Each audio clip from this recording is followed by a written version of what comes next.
I'm here with Cynthia Thornton, who has the most adorable little cat paper doll, right?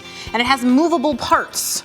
It's articulated. Oh, I'm sorry, fancy word. It's articulated, I get it, okay. So now you're saying to me that this is actually a very easy project for us to put together. It is. You could trace a photo and make a drawing and work out the joints in a sketch.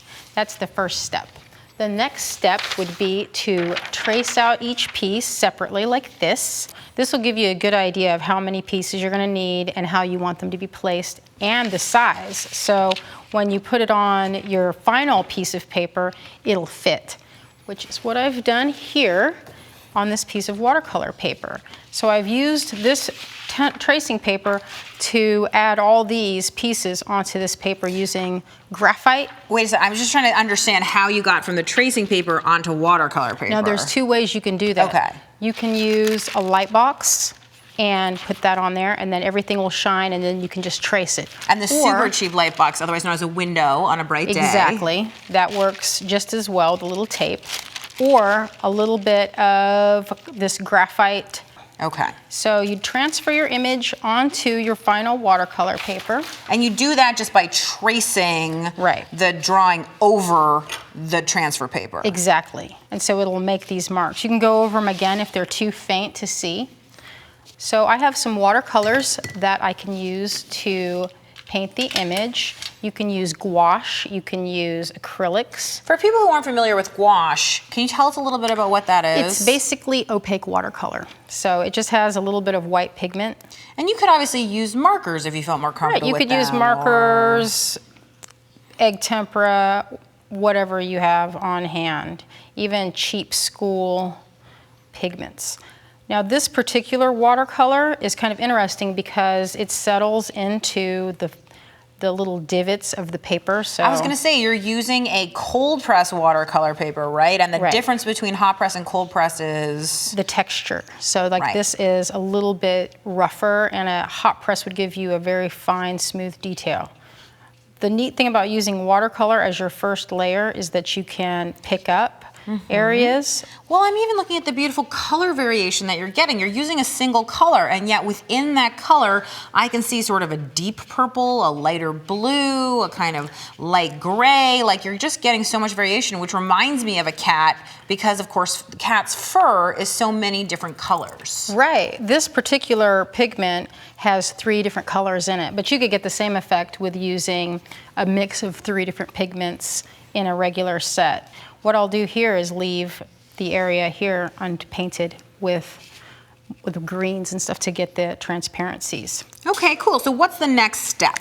Well, the next step after you have this painted is you'll want to cut out the pieces. I can see I have one here that's already done, and I know that we are going to be using an electronic cutter for the sake of speed, and I'm just going to bring that margin in so it's going to cut slightly inside of the line here. But of course, you could cut this out with scissors.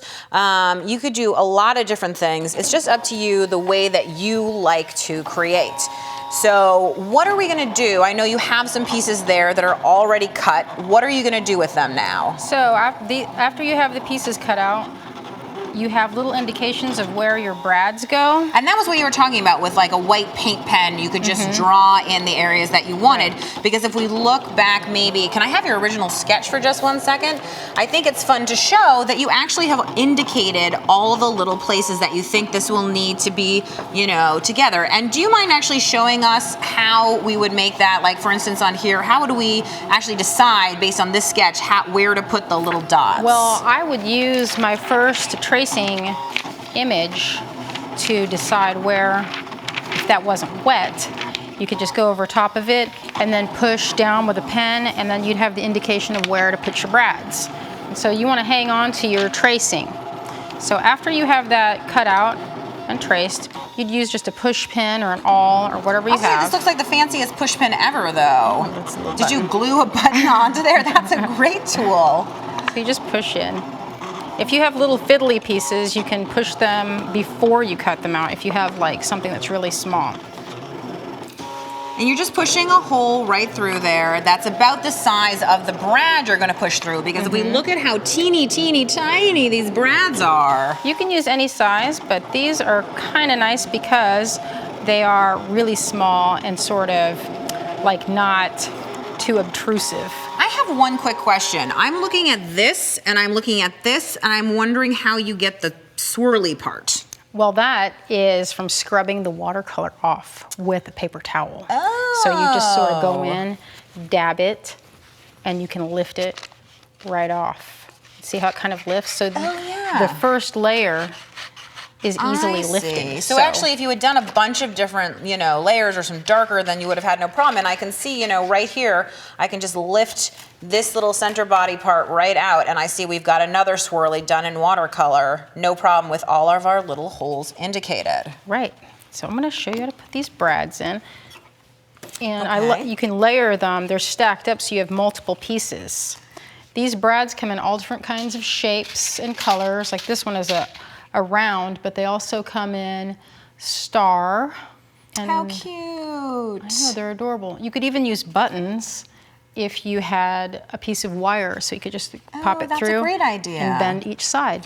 So you just create all the articulated pieces, you get this wonderful finished result, and if we look at some of the finished samples that you brought, they're absolutely beautiful. You can let your fantasy go, dragons, and anything else that you can imagine. That's right.